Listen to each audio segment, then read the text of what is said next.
didn't announce earlier or who have come in since we began, and I want to acknowledge their presence and attendance also.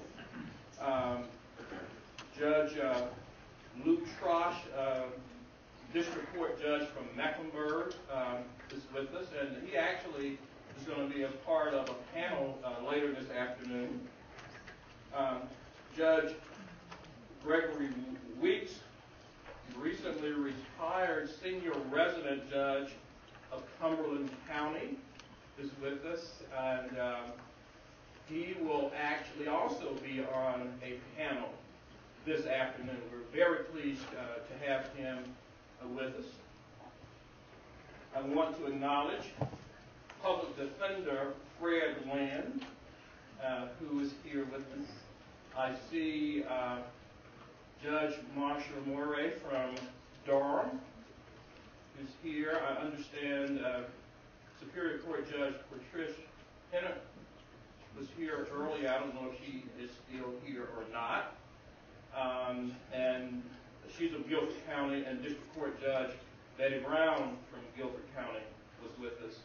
And also, I still call him Judge Wade Barber. He goes by Wade now. He is formerly a Superior Court Judge from 15B, which is my district, and actually he's formerly DA also, is here also. So if I miss anybody, I'll catch up later. So moving ahead, our next presenter is an attorney, here again, a person who really doesn't need any introduction. And that is Attorney James Ferguson. By anybody's account, if you put together your top 10 list of attorneys, trial attorneys in this country, Ferguson's name, as we call him, is going to be on that list. I first became aware of Attorney James Ferguson in my first year at law school, undergrad school at Duke in the 60s, probably 69, because at that time there was a lot of discord going on. Part of it related to the unfortunate killing, basically, of a young black man in Oxford by some avowed racists. His name was Henry Myrtle, I believe. It was the basis of the book, Blood Don't Sign My Name. Because of concern that the system would not prosecute vigorously the people who assassinated or killed young Henry Myrtle, Mr. Ferguson, who was a young lawyer at the time, was brought in to prosecute that case. And he went on to be involved in a number of racially charged cases throughout the state of North Carolina, including the Wilmington 10, which was a case that followed within a couple of years of the case in Oxford. Darrell Hunt's case. And so he's one of these people, one of the songs that we hear in the civil rights movement, people who are familiar with the music and the role the music played in that movement, is We Will Never Turn Back. When I think about that song, I think about Mr. Ferguson, because all these years, all these decades, he's never turned back. So we go from 69 to 2013 and 2012. He's the lead attorney in the Racial Justice Act litigation that took place in Cumberland County. So without further ado, I bring you Mr. James Ferguson. Like others, I too am honored to be here with this outstanding crowd of folks, lawyers and advocates for justice. But my being here has a special meaning for me, as I'm sure others can take special meaning from being here. to step down. Y'all, I apologize. I'm doing a jury trial right now that's been ongoing for a month. And we finally gotten our first witness on the stand. So I'm used to being on the same level as the jury. So I'm better off right here. But I was about to say that for gatherings like this, there's always special meaning for everyone who attends. I want to share with you right here at the outset the special meaning of this gathering for me. In fact, I'm going to be talking to you about those special things in my life. They didn't give me any real topic, so I can talk to you about whatever I want to. And I'm going to do just that. I remember almost as though it was yesterday, February 1, 1960. At that time, I was a high school student in Asheville. And I was so focused on what was happening in Greensboro that even though I was a high school student, I wanted to immediately go to college and get involved in this sit-in movement that had begun right here in this spot. Well, I couldn't go back to college then because I was still in high school. But I wanted to be involved, and there were others in Asheville, other high school students in Asheville, who likewise were imbued with a spirit that came out of the Greensboro movement. So strong was our desire to get involved that we formed a group called A-Score. And A-Score was the Asheville Student Committee on Racial Equality. We didn't have a college in Asheville, so we couldn't gather on college campuses.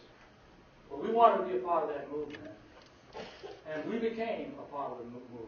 And as far as I know, we were the only high school group that organized in that way to get involved. So our group was called Asheville Student Committee on Racial Equality. It's called A-Score. And we got involved in A-Score, not knowing what we were doing, except that we thought we wanted to be part of what was going on. But we soon learned that you just don't go out in the street and start demonstrating. You learn the nonviolent method. So we went to some seminars on nonviolence, and that was a life-changing experience for all of us. Because we learned then that there were ways to fight other than with fists, weapons of destruction, but you learn to fight with love, peace, and understanding. That lesson for me was a life-changing lesson, and it remains a philosophy that I try to follow even as we fight brutal battles to change things in our society that we know we have to change. So from that movement in Asheville, it was inevitable for me that I would become a lifelong soldier in that battle, in that struggle. And that's what led me ultimately to North Carolina College, where we demonstrated and did what we could as college students to bring about change. That's what led me from North Carolina College, as we called it at the time, to Columbia Law School, where I went to law school, not because I wanted to be there, because I didn't want to be there, and to get out of law school and come back and try to make a contribution. So when we talk about a retrospective of civil rights litigation, then I can look back to that time and see lots of things that have changed. Someone asked the question this morning, well, what hope is there, or what hope do you see when you look at this landscape today? And if I bring no other message to you today than this, there is always hope. And for those of us who believe in freedom and who cannot rest, there is always hope. Without hope, we may as well give it up and just jump off and let it free. But sometimes it is when things look most dismal, and when you feel that you're in most despair, that you see hope. As a young lawyer, getting out of law school and coming here where I actually, coming back to North Carolina, where I actually had the great fortune of meeting some of the great lawyers that helped shape my life as well as the life of all the people that they committed themselves to. But I'll never forget that after I had been in the practice for a year, that was back when you didn't really get trained to do anything much. You just did watch what other people did and hope you did it right. So I actually handled a death penalty case when I was less than a year out of law school. I can tell you that now because it's too late for anybody to choose their malpractice. But by 1968, I started the practice in 1967 with the great civil rights lawyer Judas Chambers. And by 1968, I actually argued a case in the Supreme Court of North Carolina. And I was reminded of that case just yesterday. Because as I was driving into work, or into court yesterday, I'm in the middle of a trial right now. I'll tell you something else about that as far as hope. We don't have a verdict yet, so that's not that kind of hope. But as I was driving in, I received a call from a friend of mine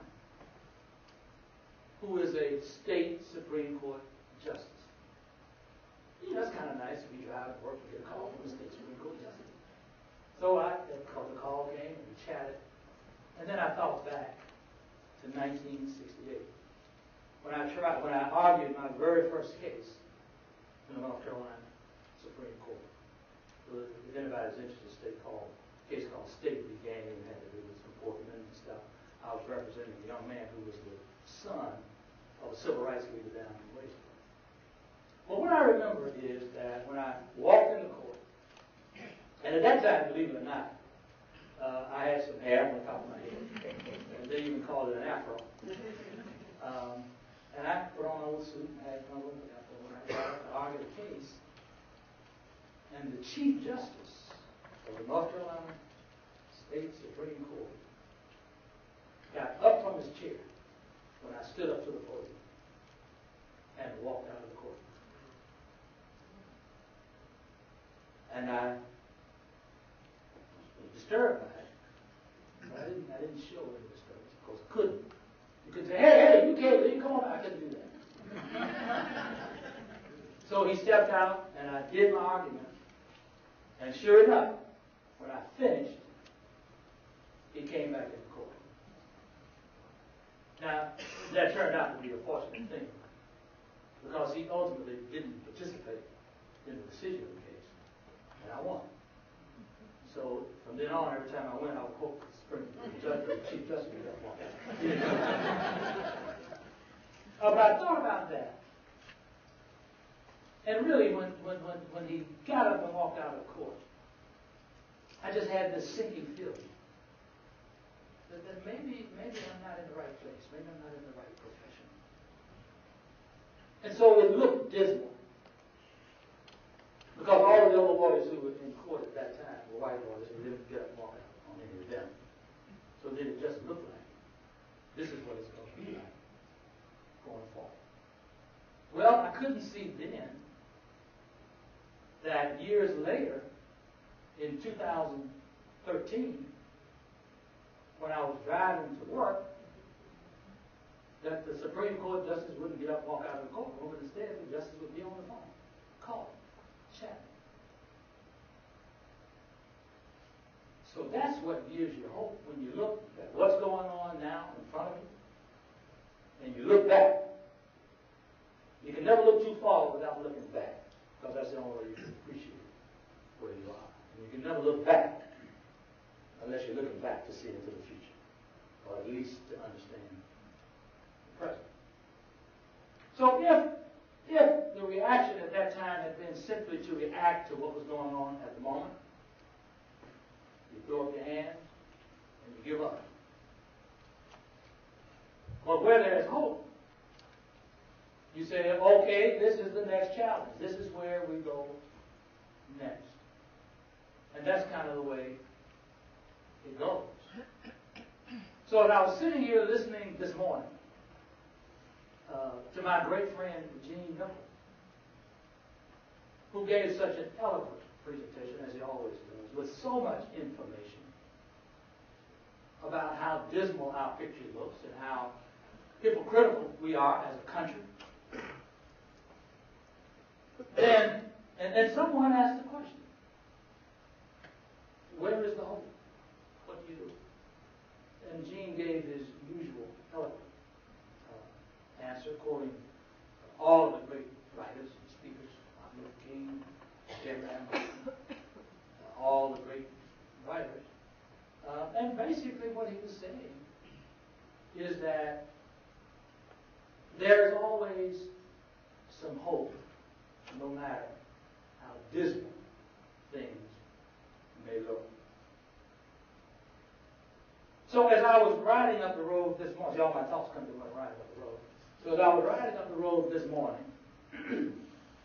I was thinking about what things look like now in contrast to what they did back then.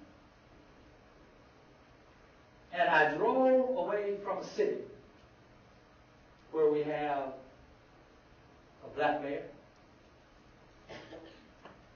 black police chief, a black county manager, 6 black members on an 11-member city council, a black school board chair,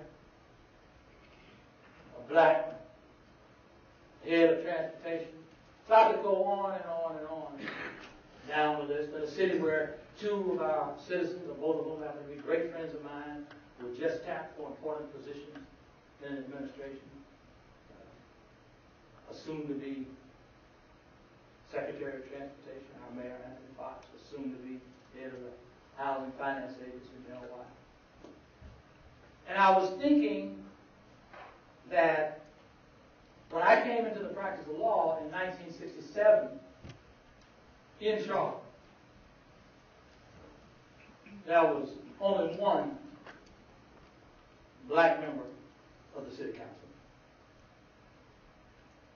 The police force had only a handful of officers, and they were all assigned to the black section of town and limited in what they could do. No black county commissioners. And it was a city that was as steeped in apartheid as what I saw when I first went to South Africa down in 1986. No black judges throughout the state of North Carolina at that time. And I thought about the fact that we do have black judges at every level, except even at the federal bench here in North Carolina, and the 4th Circuit. The 3 representatives from North Carolina, 2 African Americans, 1 Latino. And this is something that couldn't even be dreamed of in 1968 or 67 when I started. So that if we had judged just by 1968 or 1967, we would have given up hope. Because there was no black representation of anything. Now we have black representation throughout the courts in North Carolina, not as much as it should be. We still have the Western District, where we never had an African American on the federal bench. We still have the Supreme Court of the United States with no African American representation.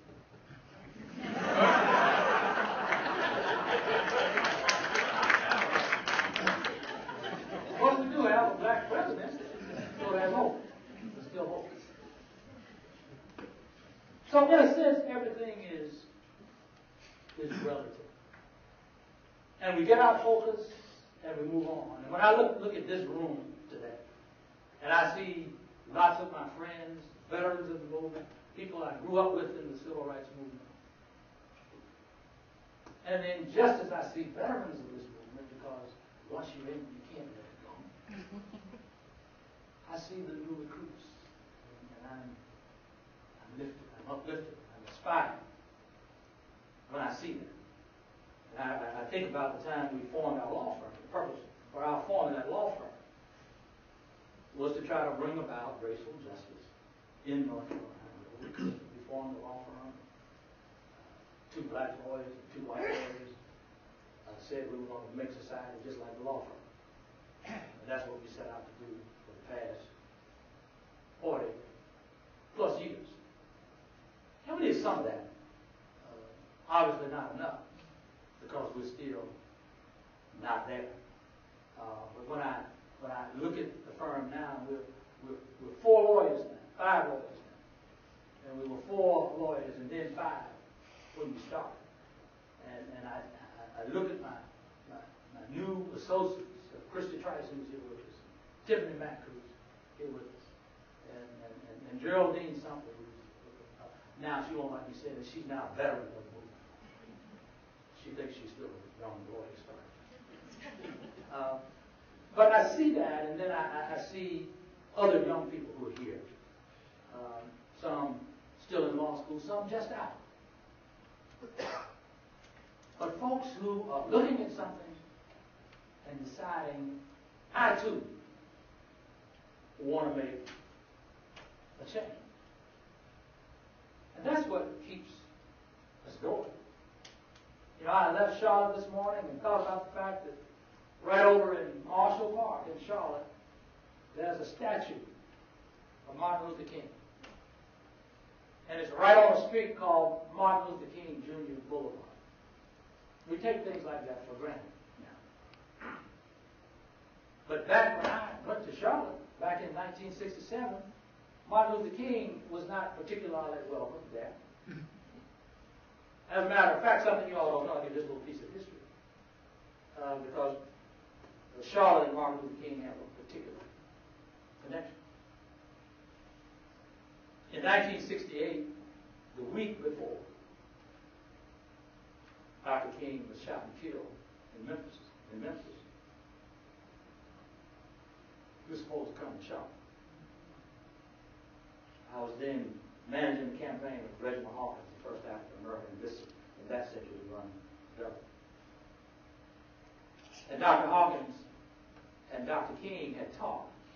And Dr. King was coming to North Carolina. He was going to come to Charlotte and lead a march across the state to get people registered to vote. And they had made that arrangement the week before. And the date he was to come was April 4th, 1968. And he called Hawkins and said, "Reggie, I'm sorry. I won't be able to come to Charlotte as scheduled because I've got work to do in Memphis." And I've always asked myself the question since then, what if?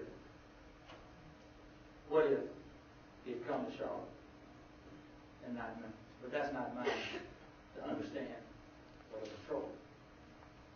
But all these little things that happen in history sometimes make you say, what if?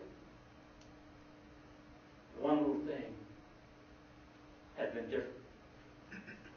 And I thought about that when in 1972,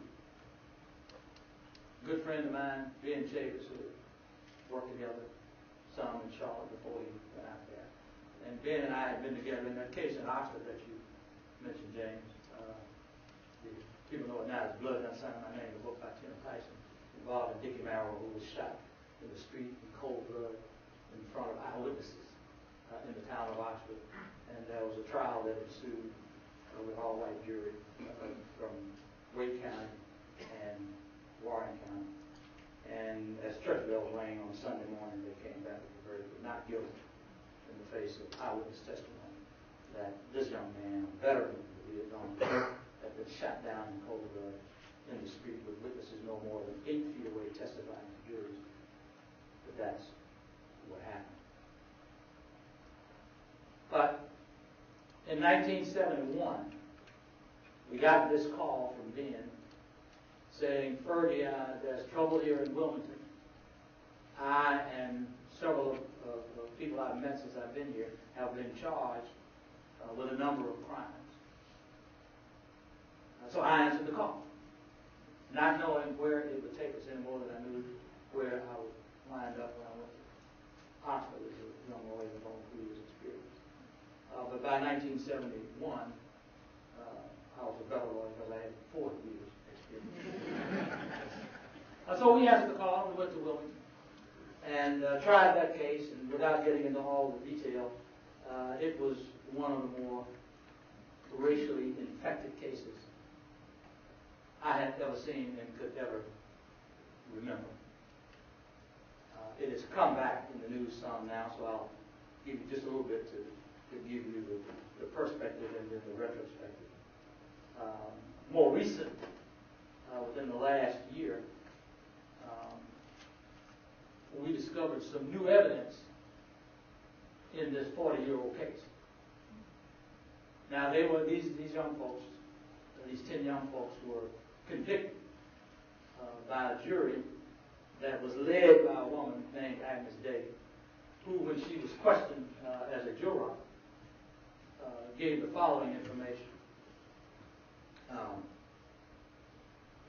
When we questioned her, Ms. Day,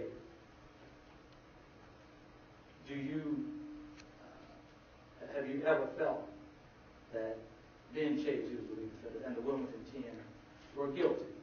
Answer, yes. When did you think that? Well, when I first learned about it, that they were charged, I thought that they were guilty. And as we went on with the questioning, it turned out that her son was in the National Guard, who was on patrol that weekend when the turmoil took place in Wilmington 10, where these young people wound up being charged primarily with the fire burning store in the neighborhood called Max Grocery.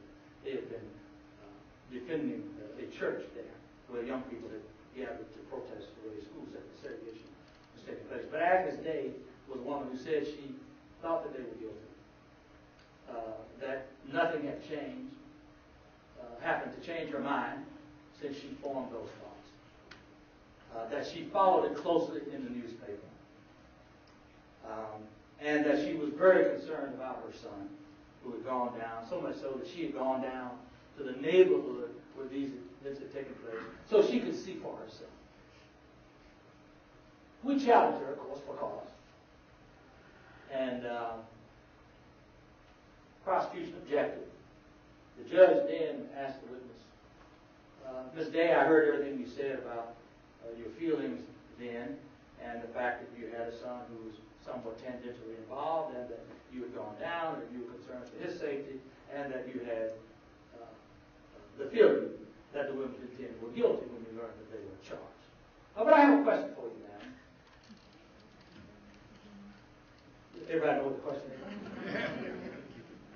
Can you put aside your feelings about the case? The answer? Yes, Your Honor. I can do that. All right. Challenge denied. Juror seated. She becomes the foreperson of the jury. Need I say more? And ultimately, she did what she intended to do and got some other people to go along with it. So they found the Wilmington 10 guilty. And they received a total of about 280 plus years. And it took long years of struggle before we were able to get the conviction set aside. That was 1972 when the conviction took place. We got the conviction set aside by the Fourth Circuit Court of Appeals, having gone up through all the courts of North Carolina, in 1981.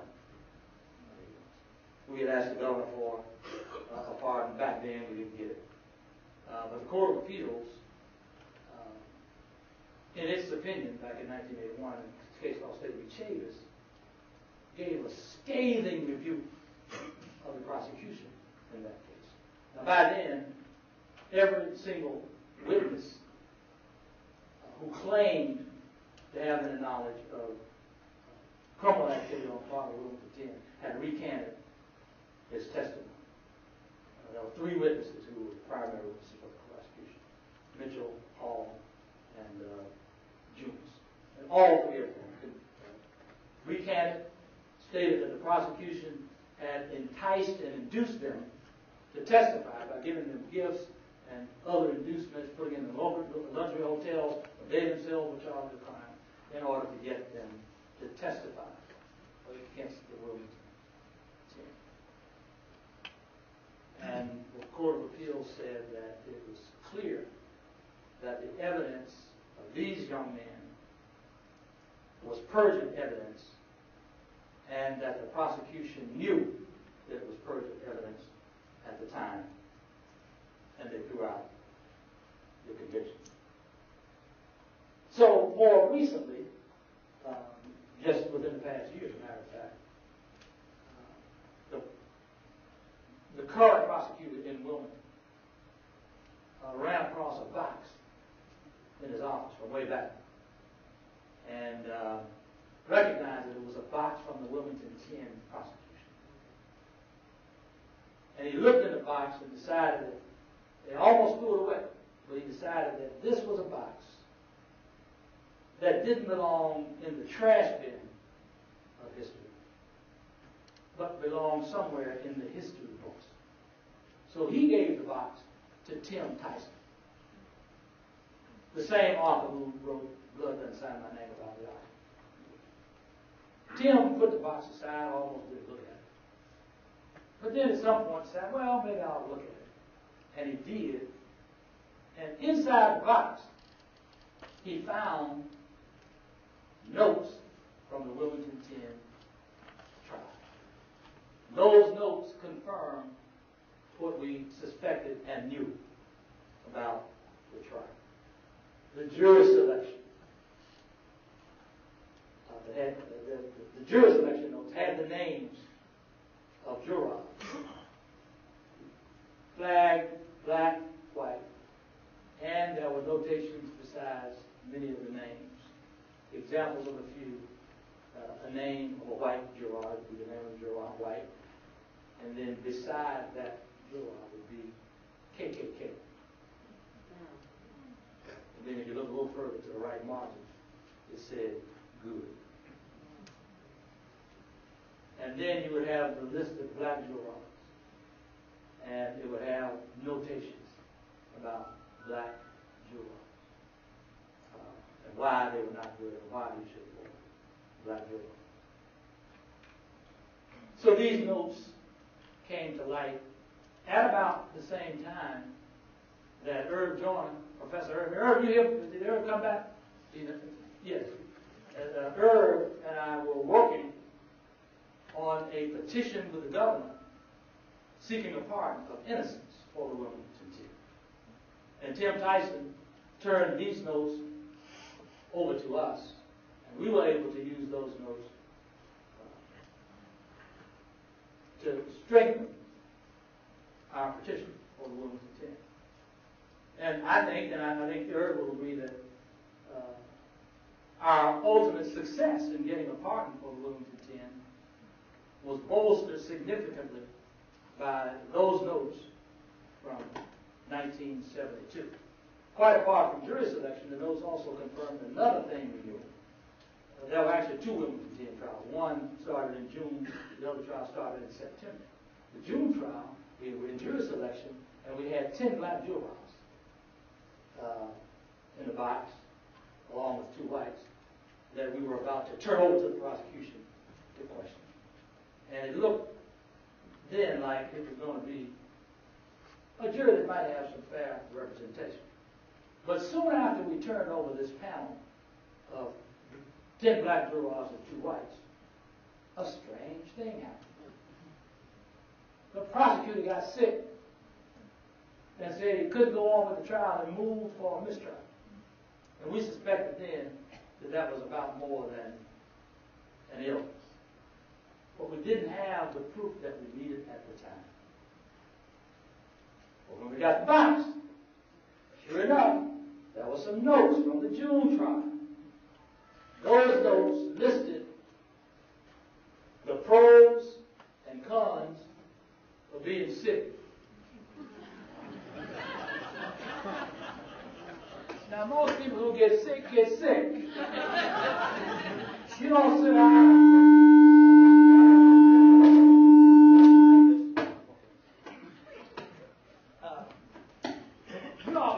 You already know some folks I don't know who, when they about to get sick, put down the pros and cons whether you're going to be sick. So those notes which listed the pros and cons of being sick, and he had more pros for being sick than cons, so he decided he was sick, made the motion, and the judge agreed with him and postponed the trial. So we found the notes that the prosecutor used in his decision making about whether or not he was sick. So all of that was included in this box, this dusty box that was in the corner somewhere. And we found it in 1972, from 1972. We found it, and it was turned over to us last summer, actually. And we were able then to secure this pardon of innocence for the Wilmington 10 40 years later after 4 of them had died. One of the living members said to me as we were engaged in a celebratory event, a wonderful celebratory event in Wilmington back in January this year. He said, Fergie, I know you win all your cases, but does it take 40 years for all of them? I assured him we'd won some in less time, but he was correct. We did win all of our cases. And Irv and I had worked together on the Wilmington 10 case back when. At that time, that was before Irv's transformation to a law professor. He was then a community activist and a preacher. So I'm outing Irv today. Community activist and a preacher back when. But together, we were able to do that. The point I wanted to make to you is that back in 1972, is that everybody working?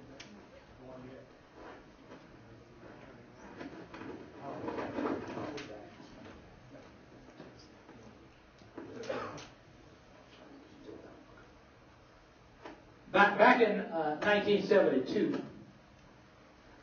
when we were so distraught, when that jury came back with a guilty verdict for everyone,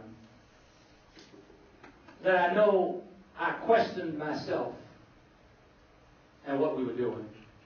And is this what I really ought to be doing? But somehow we continued. And eventually we found success in the courts. And after 40 years, finally got vindication from the governor of North Carolina that these young people were in fact innocent of the crimes that they had committed. And so I had to say, what if? What if, Herb, we'd stopped then? What if we'd said that the courts are corrupt and you can't find justice in the courts, you're never going to find justice in the courts, let's give it up. So these things happen, and we wonder, what if? But when you look at where we are now, you look back, then you understand that you can't give up hope. You have to continue. In 1999, when we had what we call the second Swan case, some of you will remember that the case of Swan versus Charlotte Mecklenburg Schools was a landmark case handled principally by my partner, Julius Chambers, which held essentially that the same tools that are used to segregate schools should be used to desegregate schools. People transformed that into the busing case, as they call it. But the case recognized that for years, young people, school children were bused for purposes of segregation. When I grew up in Asheville, students were bused 44 miles, one way, from Burnsville to Asheville, passing by, I can't tell you how many white schools on the way, so that they could attend a black school and not the white schools. I thought it was a natural thing to do. Everybody else treated it as though it was a natural thing to do.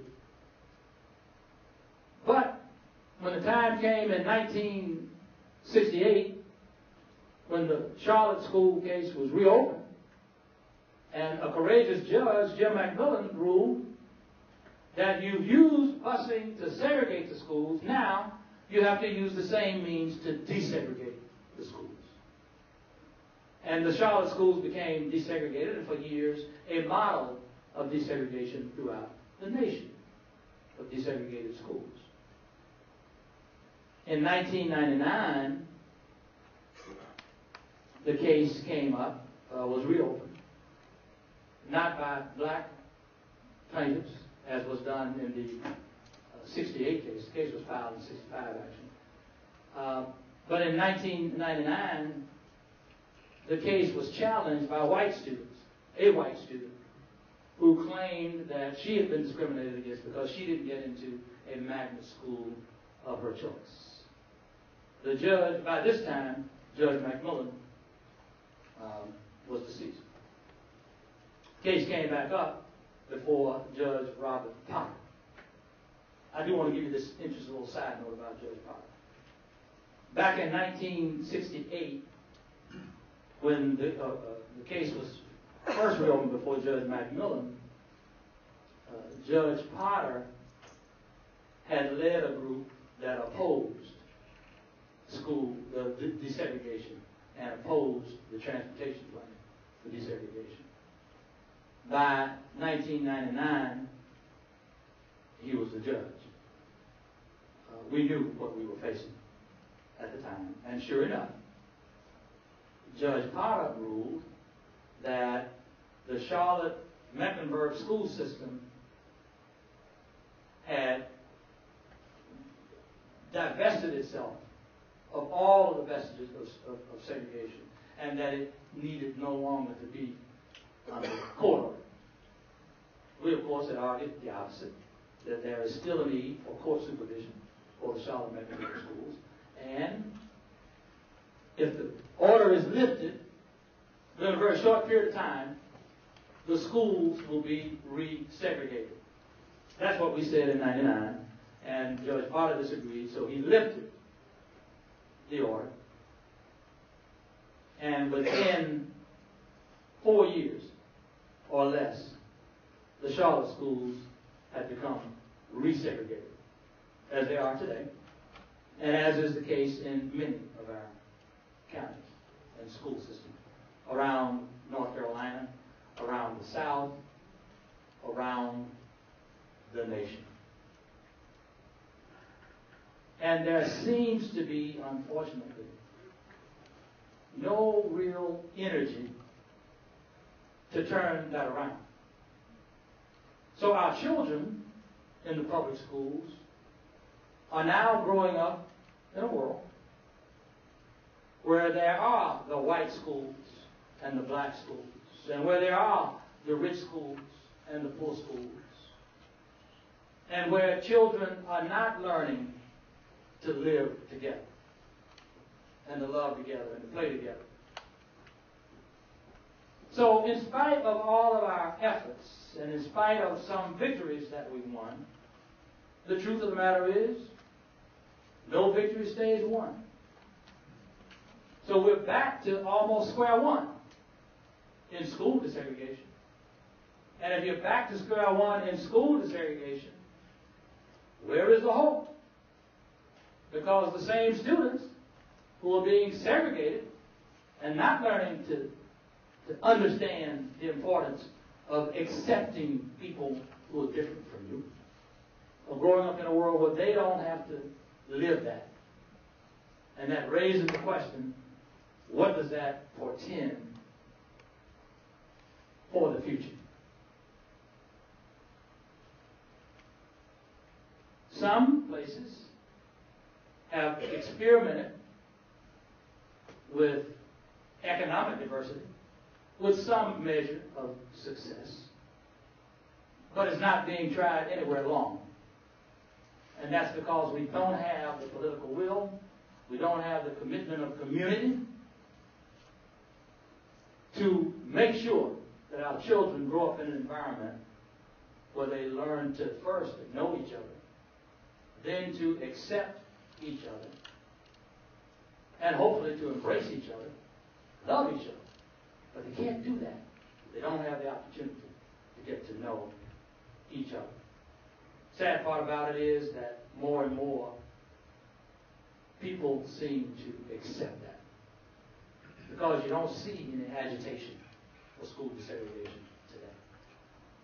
You don't see any strong advocacy for diversifying our schools. Now, to be sure, there are those who are committed to doing that. But unless there is the will in the community, the court's ability to do things is limited. So when people say to me, what's happening in the civil rights arena, where are we with this civil rights movement, and where do we need to go? I say there's always plenty to do. And the challenges continue every day on every front. And that's part of what Gene Nichols was talking about this morning. But where is the hope? The hope is everywhere, and the hope is in this room. I want to talk just a quick minute about a case that gave me great hope that we did just in the last year. North Carolina was one of the few states. As a matter of fact, it was the only state that had a Racial Justice Act, which allowed for statistics to prove the existence of race in the criminal justice system. And under the Racial Justice Act, if a defendant who had been convicted of a capital crime could show that race was a significant factor in certain aspects of the trial, including jury selection, then that person was entitled to have the life sentence reduced to, have a death sentence reduced to life. And I had the honor and pleasure, not really as Chief Counsel James, but working with some great lawyers, at least one of whom is here, Ty Hunter, I think, is here, to make this case in Superior Court in Fayetteville, North Carolina. And I could not, and we were ultimately successful in the case. And if you never read anything else in your life, you need to read the opinion that the judge entered in that case. It's the only opinion of its kind that's ever been entered in a case in America, where there was an examination and analysis of how race played itself out. And the judge concluded what the evidence took him to, which was that race was a significant factor in jury selection in juries in Cumberland County, and that race played a role in the jury selection of a young man named Marcus Robinson initially, and then 3 other young people after that. And then I thought about the fact that suppose this case had been brought in 1968, when there were no black judges on the bench, and no one with the kind of experience that sometimes you need on the bench. And then I realized how fortunate we were to have a judge who not only understood and accepted the evidence, but who had the courage to go where the evidence took him. And in reaching that decision, the judge who decided the case actually had input from another courageous judge who took the witness stand on behalf of the defendants in the case and talked about his own experience in dealing with bias, unconscious bias in the system. Both took courage. And you're actually going to hear from both of them. But I take every opportunity I can to thank publicly Judge Greg Weeks for his courageous decision in the Racial Justice Act case. And Judge Weeks is here, and I want you to join me in thanking him.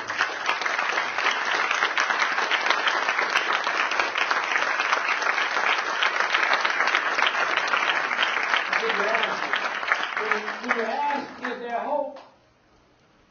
I say when we advocate to get judges on the bench who can be fair and courageous, and they actually do it, then there is hope. Now, Judge Weeks unfortunately retired, but that's still hope. So we know that it can happen.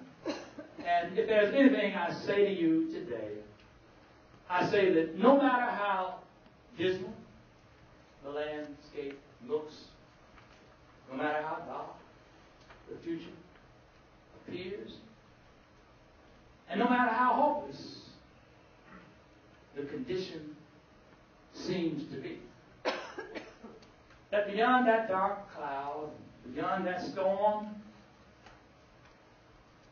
there's a rainbow somewhere. And our job is to pursue that rainbow. Because if we don't, then that rainbow never comes through. So in my perspective, wherever you are is not always where you're going to be. And you have to look beyond the moment to see where there is to go. And I do believe that there is always somewhere to go that's better than where we are. Thank you for this opportunity.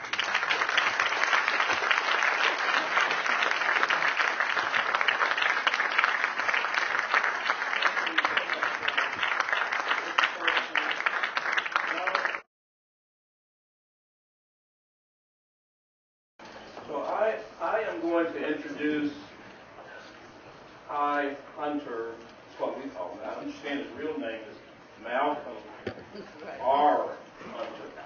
Everybody knows him as Ty. Ty is the executive director of the Center for Death Penalty Litigation in Durham. Prior to that, he was the director of the Office of Indigent Defense Services. And prior to that, he was the appellate defender of North Carolina. That's as far back as I'm going to go.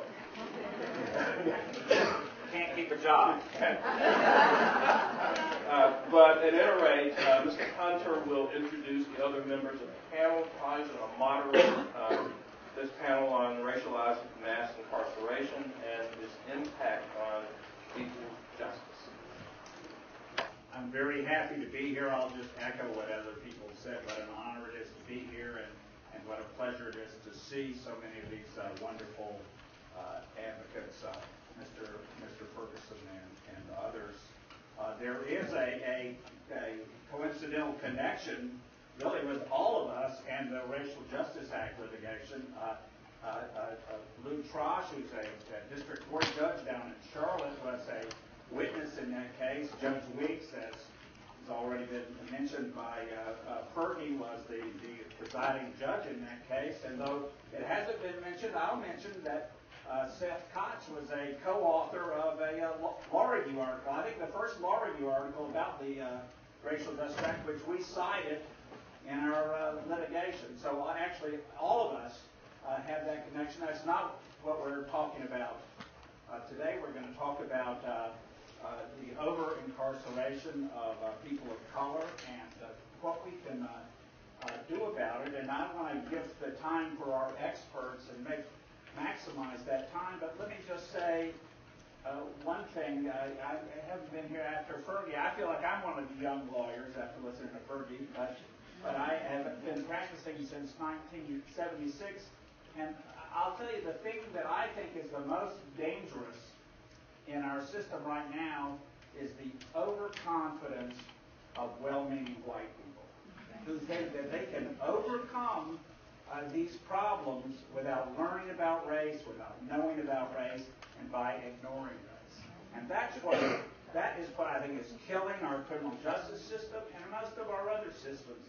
And so for example, if you are here and you are thinking about the over-incarceration of African Americans in our system and thinking that's because of the difference in conduct between African Americans and white people, which is a very common explanation from nice white people all over our system, you need to give that up.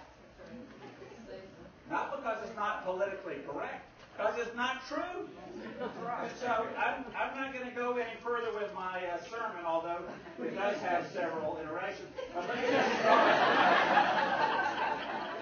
let me just start with Seth Kotch, who is a historian about crime and punishment in the South, and will be starting in the as a faculty member of the American Studies program at UNC starting in January.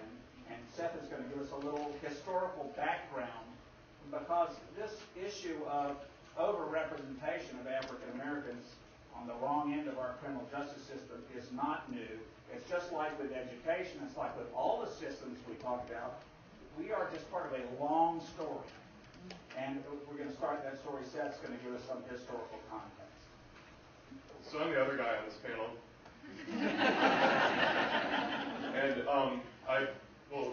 at risk of overusing the word, I'll say I'm very honored to even have been asked, and I'm glad that I could be here with such an esteemed panel and such an incredible group of activists and advocates.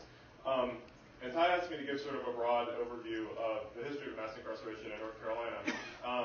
And I'll do that, and it will be very broad, because we have 10 minutes for 250 years. And I'm not a legal scholar, so you're not going to hear, I don't think, any case law at all, which doesn't at all reflect my ignorance of it, I assure you. But instead, it's just wiser to take sort of a bird's-eye view. So even thinking about a history of mass incarceration is kind of challenging, because mass incarceration is a relatively new phenomenon historically, when we're talking the last 40 years or something. And as a matter of fact, the very idea of incarceration, the idea that there are people who need to be locked up somewhere for any length of time, is also a relatively new idea. And as you might expect, it came to the South later than it came to the Northeast. But it wasn't until, let's say, the 1820s and 30s that high-minded reformers in places like New York and Philadelphia were adopting this idea coming from Europe that there needed to be this place where you lock people up for a long period of time, probably in silence, definitely doing hard work so they could reflect on what they'd done, pray, and reform themselves. And here in the South, and also in the Northeast for a very long period of years, punishments were local. People were punished by their parents.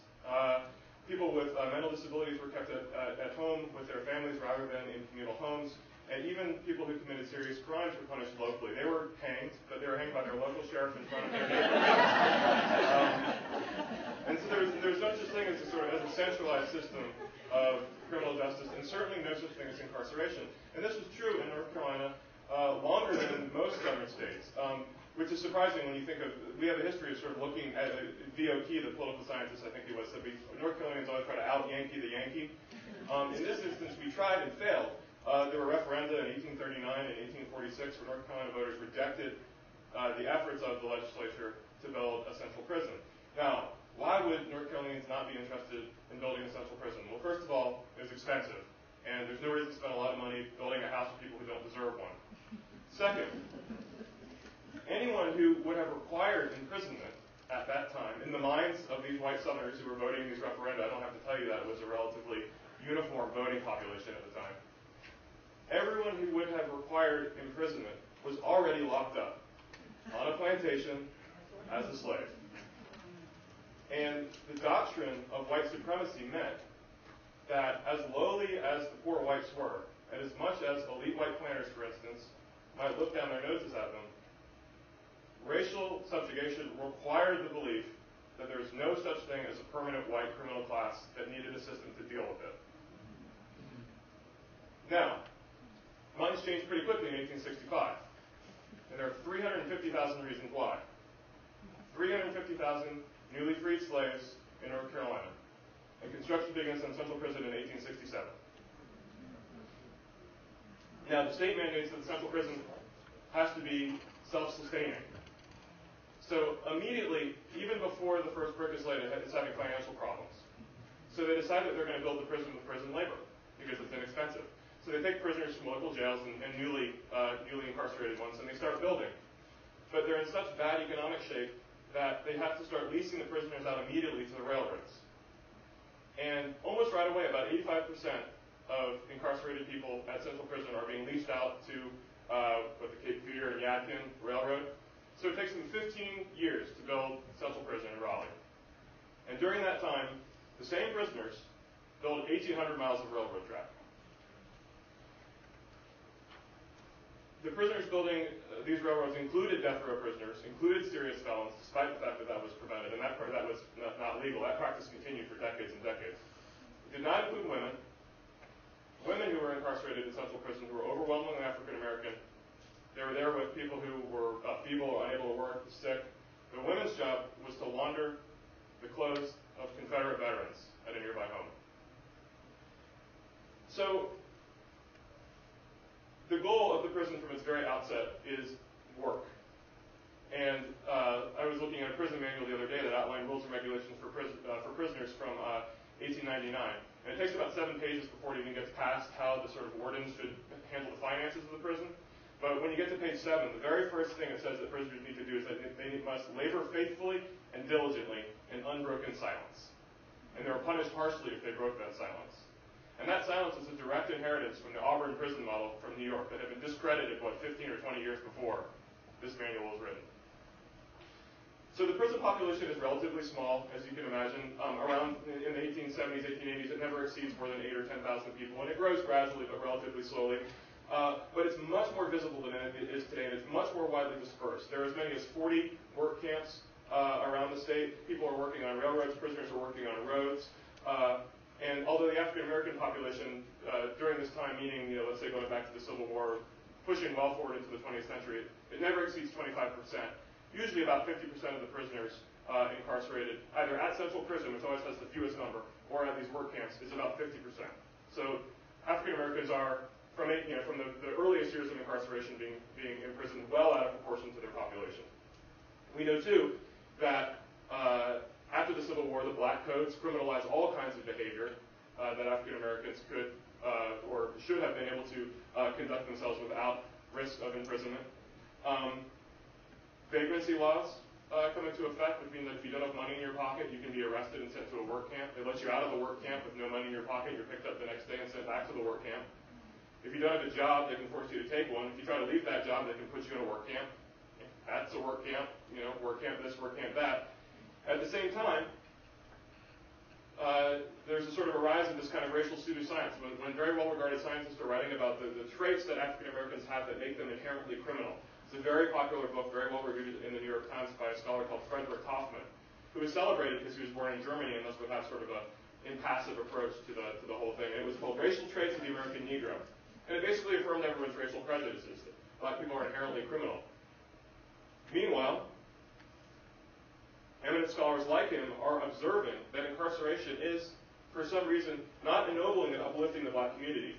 And that, in fact, some people who are being imprisoned are having to be returned to prison. They're recidivists. And the head of the State Board of Charities and Public Welfare, which had partial oversight of the prison in the late 1800s, wrote in 1894 that incarceration could, and I quote, possibly be viewed as a persecution by the white man. And meanwhile, as people are having their racial prejudices confirmed by well-reviewed authors and scientists, there are work crews of confined, segregated work crews of African American men in tattered, deeply striped conflict clothing, moving from place to place, from community to community, providing a visual symbol that seems to confirm to white communities all over the state, that very assumption of criminality that's being written about in the press every day, hammering that message home. So by 1933, the purpose of the prison system is so clear to coerce the labor of a population of people. That it is moved under the purview of the State Highway Commission. And basically the job of prisoners in North Carolina is to build our good roads. The highways were basically done with construction, let's say, by the turn of the century, and by the 30s, the good roads movement has well taken off, having been inaugurated, let's say, in 1910, I'm guessing. Connected very deeply with the progressive movement that we're so proud of in North Carolina that was helping build roads to increase the trucking and bartering of our businessmen. And the work camps were very difficult places to be. Bayard Rustin wrote briefly and with some restraint about one when he was, his pictures are out there, actually. Bayard Rustin, of course, a mentor and influence to Dr. Martin Luther King, and one of the planners of the March for Jobs and Freedom in 1963, was imprisoned in 1949 for trying to desegregate interstate commerce, interstate transit. And he recounted after 22 days in a chain gang, he said, "The work is hard, bosses mean, the food ain't done, and the cook ain't clean." Based on his actual testimonial about what happened in this camp, that's a pretty soft pedaling way of putting it. And so the camps are the chain gangs, which follow the work camps as a less formal way of doing this, were really a key element in maintaining the presence of a systemized neglect that both subjugated and relied on the labor of African Americans and eventually and increasingly poor white people. And I should add that this sort of general development took place among a number of progressive and very forward-thinking reforms in North Carolina. We were among the first states to adopt the parole program in 1935, letting people go home from prison when we had every interest in keeping them laboring. And eventually we moved the prison out from under the purview of the State Highway Commission in 1957 and moved it into a Department of Correction. So really since the beginning of our prison system, starting right after the Civil War, the elements for a crisis, for the crisis that we speak freely about experiencing right now in incarceration, the elements were all there. We had a deliberate attempt to coerce the labor of disadvantaged communities. We had the criminalization of minority spaces. We had the export of minority labor into non-minority communities for the benefit of those communities and the detriment of the minority communities. And we had a legal and a social system that marginalizes or criminalizes certain behaviors by certain people and not those same behaviors by others. So why didn't we call this a crisis then? Why didn't we call it a crisis for the 150 so years that we were experiencing that until the 1970s? And Heather Thompson, who's an incredible historian at Temple, has written extensively about the way in which the drug war of the 1980s, the post-civil rights movement hysteria, and the law and order politics of the 1960s and 70s, the relaxation of labor laws and things of that nature have really exacerbated and exploded our prison population, as you well know, since the 1970s. So why didn't we call it a crisis before the 70s? The answer can't just be because we have that many more prisoners incarcerated. And I would suggest that the reason it wasn't a crisis for most of its life was because the system was accomplishing exactly what it was intended to do. And it was only when people like yourself, in concert with the population explosion in prison, started hollering that I think we started calling it a crisis. And hopefully the hope that's been talked about today will also spread beyond the walls of Central Prison and all the many prisons and jails around the state and open them up just a little bit. Thank you very much.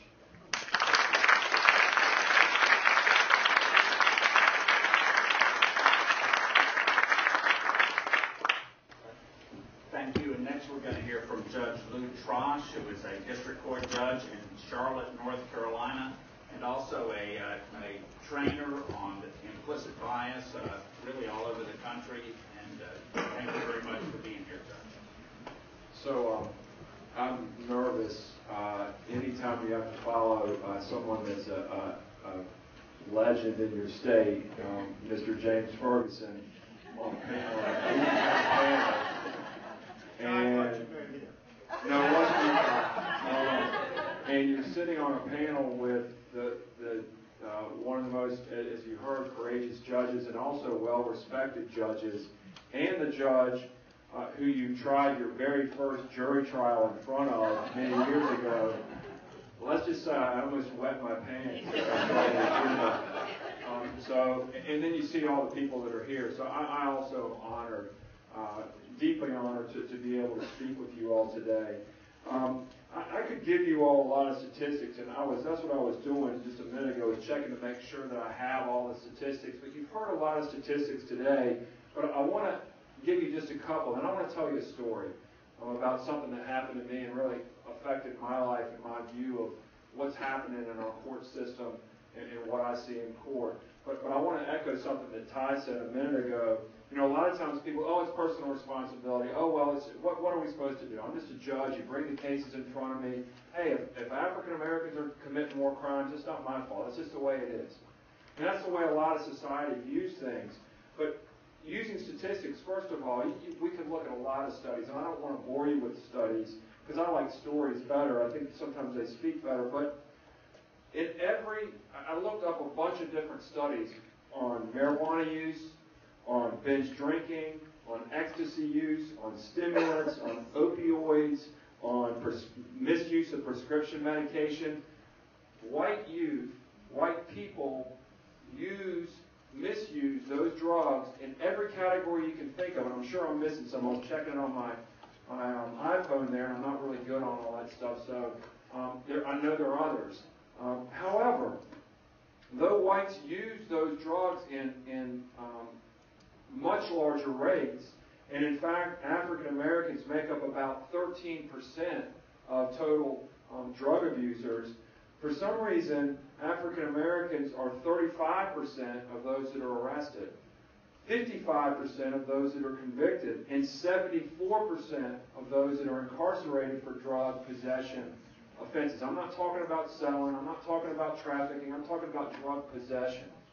That says it all about that something more is going on than certain people are using more or committing more crimes than other people. And I think we lose that a lot of time when you hear people talk about what has led to the tremendous disparities and disproportionalities in our criminal justice system.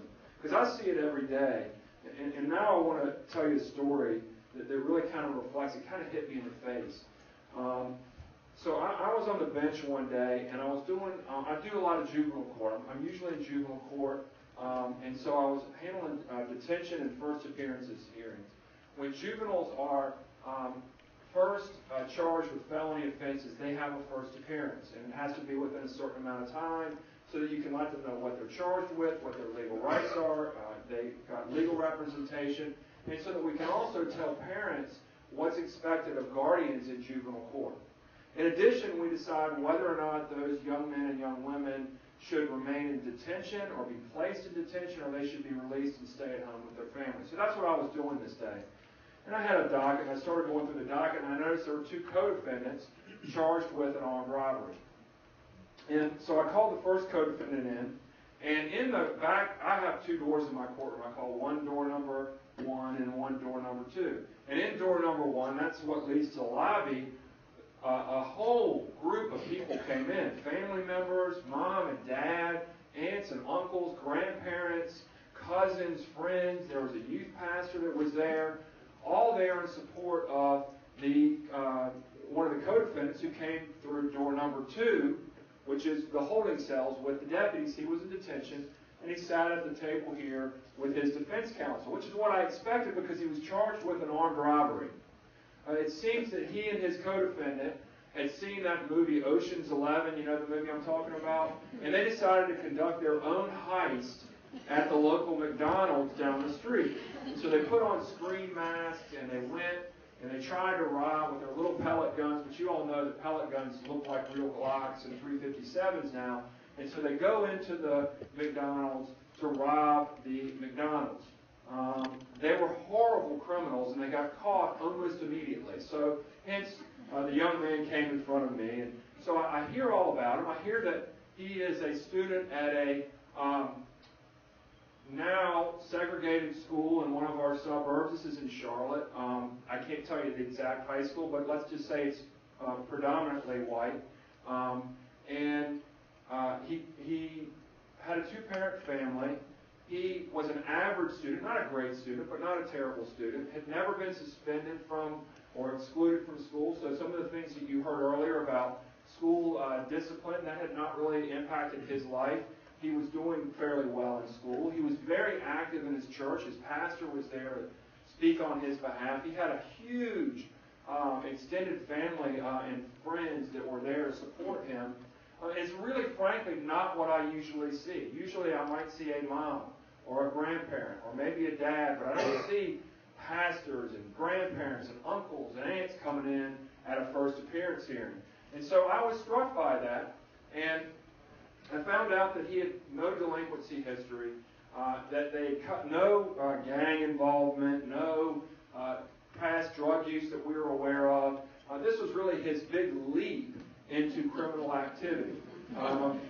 And yeah, it was a pretty poorly planned out thing. But at any rate, so I said to the young man and his family, I said, I'll call him John. John seems like a young man that really made a mistake. And so what I want to do is, but this is a very serious crime. It's an armed robbery. They held, at this time we didn't know that they were, found out later they were pellet guns. He held a handgun to the heads of people in a restaurant. It's very dangerous to the community. So what I'm going to do is I want to verify all the great things you're telling me about John. I want our court counselor, our probation officer, that's what they call court counselors in juvenile court, probation officers, they call them court counselors.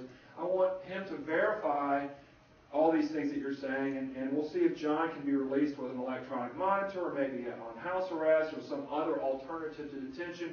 We'll come back in 3 days. So that's the end of that hearing, and I call in the co-defendant. They take John out of back to the holding cell, and I call in his co-defendant. I'll call him Sam. So I call the name in. Sam's whole family comes in, his mom, his dad, his grandparents, uncles, aunts. Now, he was an athlete, so he played sports, so his coach was there. They had letters from the teachers, the whole thing, very similar.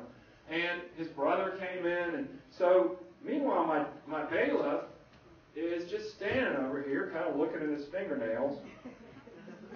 And I'm waiting, and everybody comes in and sits kind of milling around in the back, and I'm waiting, and I'm waiting. I finally look over at the bailiff, and I said, Mr. Bailiff, could you please bring in the Sam? And he looked at me and said, Judge, we don't have anybody else back there. I think that's him. And he points to who I thought, the young man that I thought was the co-defendant, Sam's brother. And he said, yes, that's me. So his lawyer comes and gets him. They go up to the table in the front. And he's there with his family. So I ask, I go around the room and ask the court counsel, what do you recommend? Well, we recommend that Sam stay at home under the same conditions, go to school every day, not get in any trouble, follow his parents' rules. We want him on house arrest so he doesn't get in trouble anymore. The district attorney says that's fine with us, Judge. We don't have anything else to say. The defense attorney, of course, they don't say anything. They're pleased with that arrangement. And then it gets to me, and I think, is nobody going to ask about the elephant in the room? What's going on here that Sam walked in door number 1 with his family, and John came in with my deputy? Maybe, so I started asking. So I said, well, maybe it was all John's idea. No, I find out they came up with this horrible scheme together. Maybe John had the gun. No, they both had weapons, according to the police report. Maybe John sort of hustled the other young man, Sam, into it or pressured him into it. No, that was kind of equal ideas. In fact, I find out these two guys have been best friends since they were 6 years old. I find out they live one street over from one another. They both have 2-parent households. Sam also is an average student, just keeping up what he needs in order to participate in sports. He's got between like a little over 2 O's, what you need in Charlotte. So that's what he's got. His coach is there telling me what a great athlete he is and how great he is on the field. Parents, never been in trouble, no drug use. I can't find anything different between these two young men, except for one thing. And the fact that everybody in this room knows what the difference is, and the fact that everybody I've ever spoken to about this, I went to a high school civics class at East Mecklenburg High School, my daughter's civics class, earlier this week, and they were 9th and 10th graders, and they knew what the difference was. And the fact that you not only know, and so I'm not going to ask for a show of hands because I know you all, if somebody doesn't know, raise your hand. How about that? And the fact that you also know whether Sam was white or black and whether John was white or black pretty much tells us that we got a problem, that something else is going on. And when I looked around that courtroom, my first reaction is what we all do, or we tend to do. We've done a really good job, and you heard Mr. Ferguson talk about a lot of the strides that we've made, and I think it's because we've done a really good job of what I wanted to do first. I wanted to find the KKK in the room. Was it the cop in the suburban community, or the school resource officer that said, let's lock the black kid up and not the white kid? Was it my court counselors who recommended different things for two different kids? Was it the judge that signed the original secure custody order? Was it the DA that stood up and didn't say anything? And as I'm thinking about that, I'm looking for who is it? What institution or what person did it? Because that makes me feel good. That's the easy stuff. Now, it's hard as hell because you heard what Mr. Ferguson said, and I can't call him Fergie. I can't call him Jay. It's Mr. Ferguson to me, and it always will be. He always says, that's what it's going to always be. So I apologize for that, Mr. Ferguson. But you heard how difficult that part has been for the last 200 years. I'm telling you, that's the easy part. Because the hard part was me then saying, oh, shoot. That's not what I said or I thought. Another word. But my son's here today, so I don't want to curse in front of him. So I said, it's me. And it's him. And it's her. And it's them. It's all of us. Because I know the people that are in my courtroom. And I work with them every day. We have teams. And I know from their work and years of working with them that they're not out to get the black kid. They're not explicitly out to get the black kid or the black young woman or the Hispanic mother. And I said, but we're doing it anyway. And there was a question earlier about this concept that I learned around the same time called implicit bias. And that concept has changed my life and the way I look at things. And I think our court system, at least our juvenile court system, and the way we're looking at things. And I won't go into detail because I know don't have a lot of time. But I find tremendous hope in the fact that I now understand that the reason that I, to this day, have stereotypes about people, and the reason that all of y'all have stereotypes about people, because, Dan, what did somebody say? The young man that met me, remember were you there when he asked? He met me, right? And he said, oh, you must have played ball, and I bet you could shoot a jump shot. He had stereotypes about me, because in our society, people that are 6'5" or 6'6" play basketball. And if that same 6'5" or 6'6" guy is a white guy, he ain't dunking. Right? He's on the wing and your coach is going, get out on that white boy! Because there are implicit stereotypes that we have, and I can't get a whole long definition, but I would encourage you to go on the implicit association test and test yourself, or look up that knowledge. Because it's not intentional, our brain works in a certain way. Our brain categorizes things. And because our brain works in a certain way and takes shortcuts and likes to avoid decisions because they really are taxing and take a lot of our energy, we end up categorizing people. And people are complicated, and it doesn't work as well with a person as it does with a shark. I don't want to be using stereotypes on sharks. Right? If I'm in the ocean, I don't want to be thinking anything other than, shark, get the hell out of the water. I don't want to have to think anything. That's not complicated. People are complicated. And so we have now, and I'll end here, but we have taken that concept and we're doing something about it. One of the things that we're doing is, I see Dina and Suzanne from the Racial Equity Institute. They're our experts. So the fact that I get to present with Dina is like, wow, she's the expert. They have come and we have trained over how many people now? Elisa, how many people now? Close to 500. Close to 500 people in our school system, our police department, our district attorney's office, our child advocacy community, our guardian ad litem, our social workers, I know I'm missing court personnel, judges, about how race impacts everything.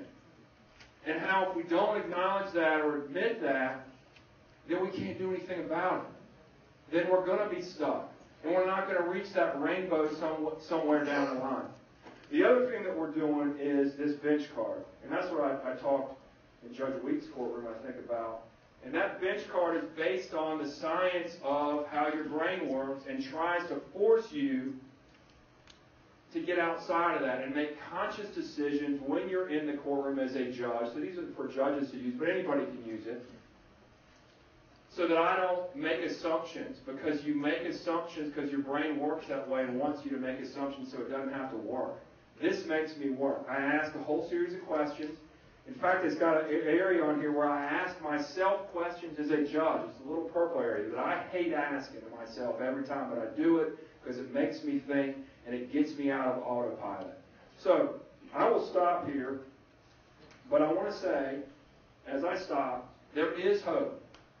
Because this is changing the way we're dealing with things in court, at least in our juvenile court. And my hope is that eventually, and the greatest news of all, our other district court judges saw what we were doing and asked to come do a training and ask about this bench card. And so now we've got family court judges, we've got civil court judges, child support. Our child support judge said, because originally we offered the opportunity for our child support enforcement staff to come, but they were like, what? There's no prejudice in our world.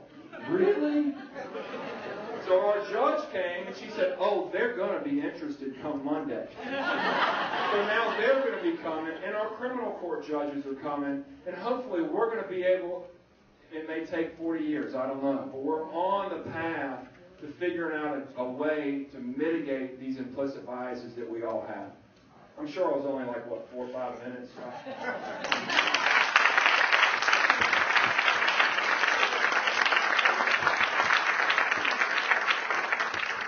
Judge Weeks, I won't take much of your time, but this is Judge Greg Weeks, who just recently retired as a very distinguished career as a Superior Court judge. Before that, he was a private lawyer. Before that, he was an assistant public defender. So we're very happy to have you here, and thanks very much. Good afternoon. Can you all hear me well? Yes. Okay.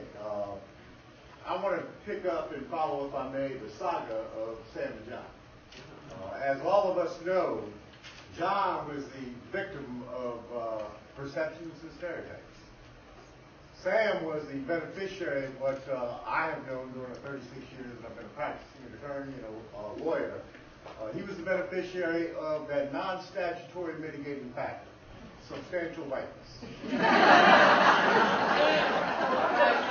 say that not to make light of it, because in the context of the example that was given, we're talking about two individuals. The tragedy is that it impacts on all levels of our criminal justice system. I think it's helpful to talk briefly about racial disparity, the definition of that term in the criminal justice system. It exists when the proportion of a racial or ethnic group within the keyword control of the system is greater than the portion of such groups within the general population. During the years that I was a practicing lawyer, those 12 years and the 24 years I was on the bench, I think one of the more depressing aspects of what I did within my home county initially, and then as I traveled as a judge throughout the state, Monday morning criminal court, calendar call, wall to wall. There was a sad joke that you could identify the victims. They were the white folks seated in the audience. Most of the other folks were African American or Robinson County, Native American, or other ethnic groups. There are a number of causes that folks use to explain these disparities. One of those was alluded to by Judge Trosch. That is the inherent criminality of certain groups. A number of years ago, I was part of a panel at Fayetteville State University talking about, is race a factor in the criminal justice system? On that panel was the new chief of police, one of my fellow Superior Court judges, and the District Court judge. Pretty much everybody poo-pooed the idea that race was any significant factor in the criminal justice system. I asked the question of the chief, where do you allocate all of your resources? Do you have any map showing where those folks are sent when they report for shift duties? And he said, yes, I do. As a matter of fact, I brought it here to explain why race is not a factor. I said, well, that's interesting and ironic because as I look at your map, what I see is almost all of your resources are allocated to minority neighborhoods. So isn't it reasonable and logical that if all of your resources are directed toward minority communities, that would be, at least to some extent, an explanation why the arrests occur in those same neighborhoods? If law enforcement concentrates all of its efforts, if they emphasize that their duties dictate they go to certain areas, it's certainly reasonable and logical to expect that that's going to show, for whatever purposes folks didn't want to use it for, that there's more criminality in certain neighborhoods as opposed to others. I had this discussion with my children. I've got twins, boy and girl, in high school. They laughed, and I asked why they were laughing. And they said it's interesting because we go to a high school that was the white high school at one time in Fayetteville. As a matter of fact, our office handled the case of an African-American student who, as a result of integration, got into an affray at that high school, ended up killing a student, very controversial case. When I asked why they were laughing, they said because most of the dope that comes into the school come from the affluent neighborhoods where the white kids live. Now, it's true that those kids who had the money, the means to buy large quantities, would sell to some of the other kids who would then go out as street dealers. Guess who got busted? Guess who got arrested? Other explanations for the disparities that exist are legislative policies and or decision-making by criminal justice practitioners who exercise broad discretion, keywords, in the justice process at one or more stages of the system. Let me use bail as an example. Early in my career, I was representing a young kid, 17, 18 years old, charged with B&E and larceny. I reviewed the felony file, talked with the law enforcement officers. It occurred to me that they could put him on the scene, but they really couldn't prove their case that he was a party to. There were several folks who were arrested. The actual B&E or the larceny. I went to the DA with the belief that if I showed what I had, showed my hand, so to speak, that may help at a minimum in getting that young man out on bond. The response that I got was, how long has your client been in jail? And at that point, it was about a month and a half. He said, well, we may not take the case to the grand jury for another 3, 4, or 5 months. Your guy can get out today if he takes a plea to a misdemeanor. Otherwise, then he's going to have to wait until we go to the grand jury and wait till trial date is set in the case. And I looked at that ADA and said, what I think I hear you telling me is that if my client admits to something that he may not be able to prove right now, or you may not be able to prove right now, he can walk. But if he insists on his right to exonerate himself through a trial, and your position is you're not going to give me anything on bond, and my client can sit in jail, it's 5, 6, 7 months down the road. If we win, he walks, but otherwise, that's where we are. The mindset was, and I'm not suggesting that this was actual overt bias on the part of the prosecutor, but he had gotten information from a law enforcement officer who had gotten information from other law enforcement officers who suggested that this person had been involved in other quote-unquote criminal activity. Now, nobody could point at anything specific, nobody could prove anything, but it was the stereotype, the categorization of him because of the neighborhood that he lived So what are steps that we can take to reduce those kinds of disparities? And I think Judge Trosch has already referred to the primary one. That's to acknowledge that it exists. If we don't acknowledge that it is not only in existence, but it has a kind of cumulative effect on folks who come into the process. The bail example that I gave you earlier. Denial of bail at an early stage leads to even potentially more impactful consequences for that time. If you can't get out on bond, you can't help your lawyer in preparation of the case, you don't have access to any treatment options, you're basically just doing time.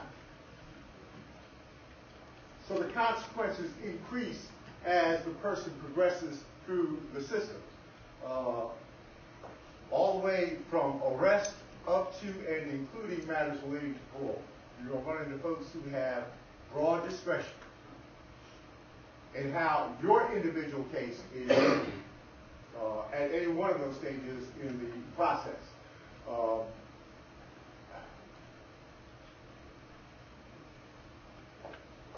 Statistics, which folks use both ways, at all levels, show that the cumulative impact of racial disparity occurs in each point in the decision-making process.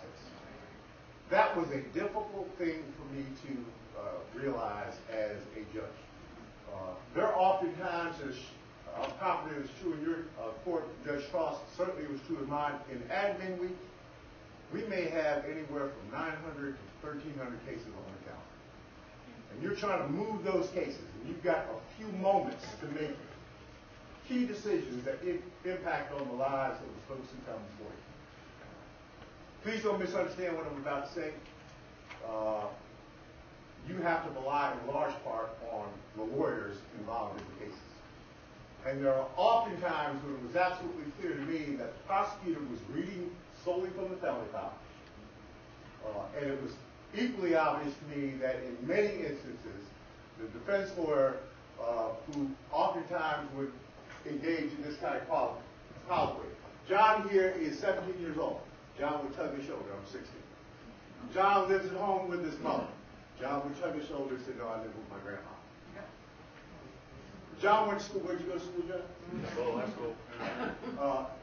That is disturbing when you have to make a decision that affects somebody's life. So I want to encourage all of you. I mean, you're here. That's a positive sign.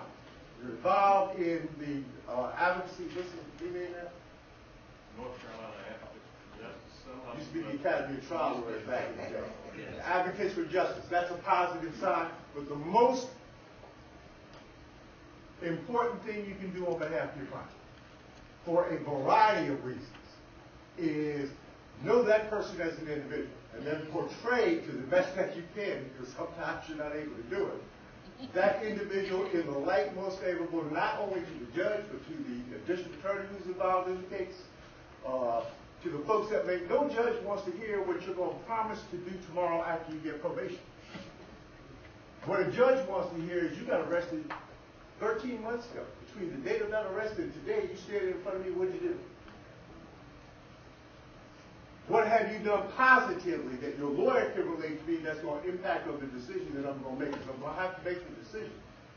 But I want to do it not on the basis of stereotypes, on the basis of a category that I put you in, but on the basis of what I know about you as a person, as a human being.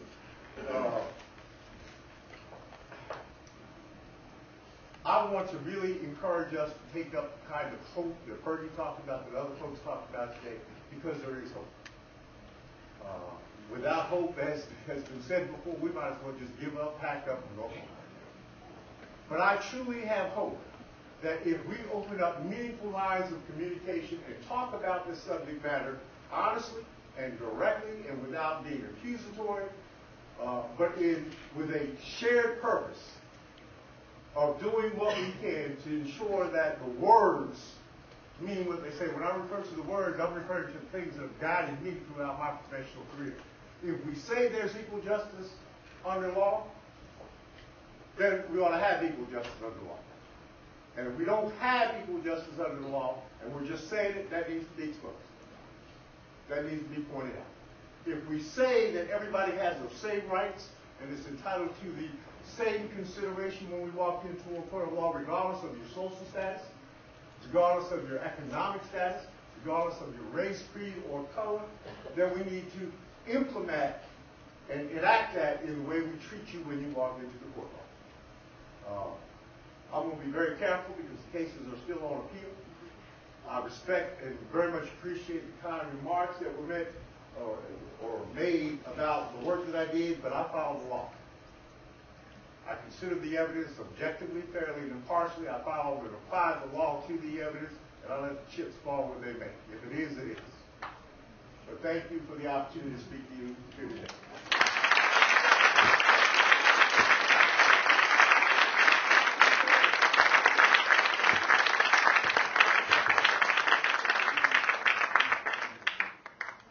James, should we sit down or should we take questions if there are questions? Well, we can take maybe one question. I see him right back there on the aisle. I would ask Judge Trosch what he did with John and Sam. Sam went to detention that day. Much to the chagrin of his family and his coach and everybody else. And then another one of my counterparts let both Sam and John out on an alternatives to detention program when we verified that they, in fact, both merited another opportunity. I do want to tell you all one website to look at, www.rmjj,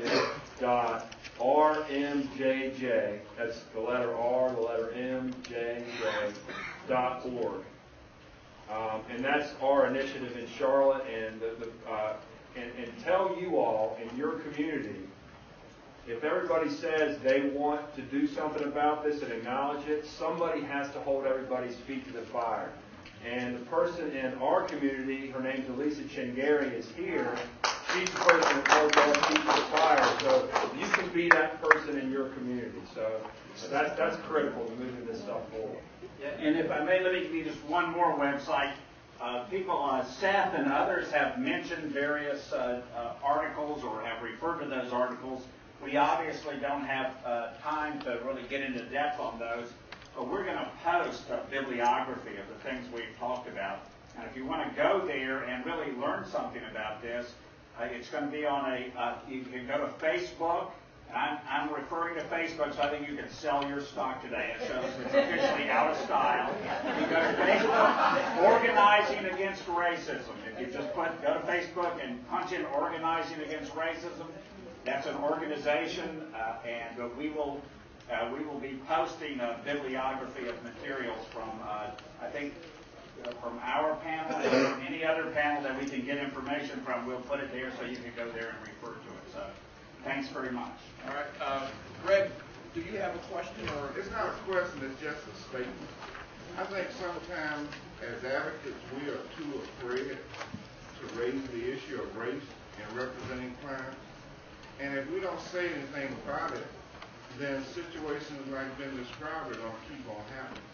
And that's not to say we raise race in every issue, but where there's an appropriate reason to raise it, we should speak loud and clear against it.